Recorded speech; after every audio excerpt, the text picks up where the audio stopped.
Et pour notre rendez-vous, c'est un compagnon du devoir. Il a fait le Tour de France et il est également meilleur ouvrier de France qui est avec nous, Steve Paton. Bonjour. Bonjour. Comment va monsieur le tailleur de pierre? Eh ben ça va bien. Qu'est-ce qui vous est arrivé dans votre vie? Pourquoi vous êtes tailleur de pierre? Mon père était artisan maçon. Du coup, les anciens maçons savaient faire de la pierre. Et petit, je bricolais beaucoup avec lui. Et puis, contact de la pierre, ça m'a bien plu. L'école, pas trop. On va pas se mentir. Et puis sortie de troisième, j'ai vu formation tailleur de pierre au lycée pro à Damien à l'Acheléen. Et du coup, j'ai fait 2 ans de CAP à l'Acheléen. Et après, je suis parti sur le Tour de France chez les compagnons. Tailleur de pierre, on a l'impression qu'il faut être maousse costaud, beaucoup de muscles. C'est compliqué physiquement, ce métier? Bon, ça va, ça reste quand même physique, mais on a des ateliers de mieux en mieux équipés, on a des machines de levage, etc. Donc on porte de moins en moins. D'accord. On vous rencontre sur le marché artisanal de l'Oise.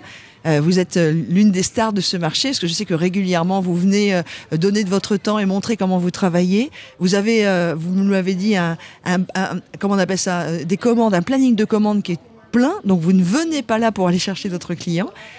Vous travaillez pour qui? Là, c'est vraiment pour faire connaître le métier, attirer des jeunes, parce que on a quand même un superbe métier. On a la chance de travailler sur des monuments les plus beaux de France, voire du monde. Donc faut donner de son temps pour retransmettre un peu et donner la pépite, donner l'envie aux jeunes. Quand vous dites que vous travaillez sur des grands monuments, en ce moment vous travaillez sur lequel?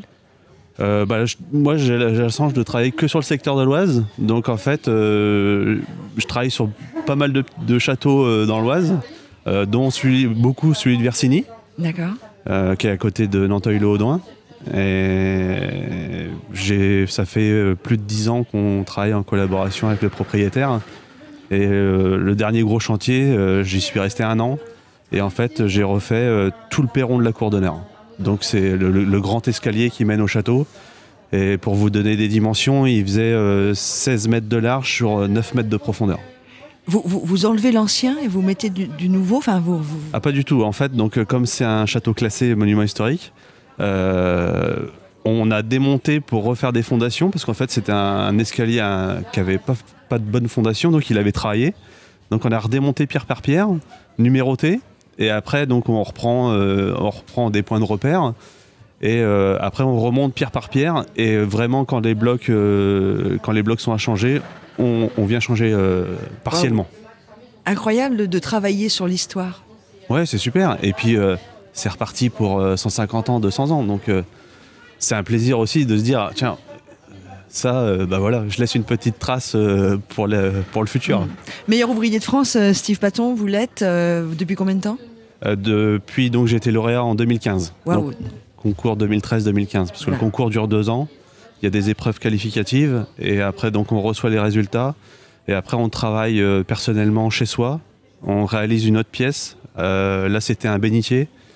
Ça a représenté 380 heures de taille et à peu près 80 heures d'études, dessin et pur pour réaliser la pièce. Et voilà, après tout ça, c'est un concours qui est super. On rencontre plein de monde. On a la chance d'être après reçu par le président de la République à l'Élysée.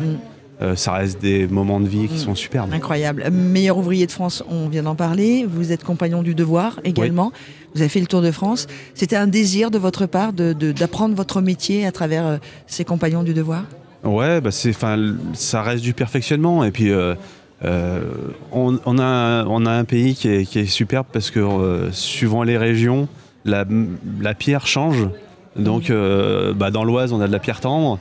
Vous allez sur Saumur, c'est encore de la pierre tendre. Et après, quand vous descendez sur Niort, vous avez un banc de granit, donc un peu comme la Bretagne.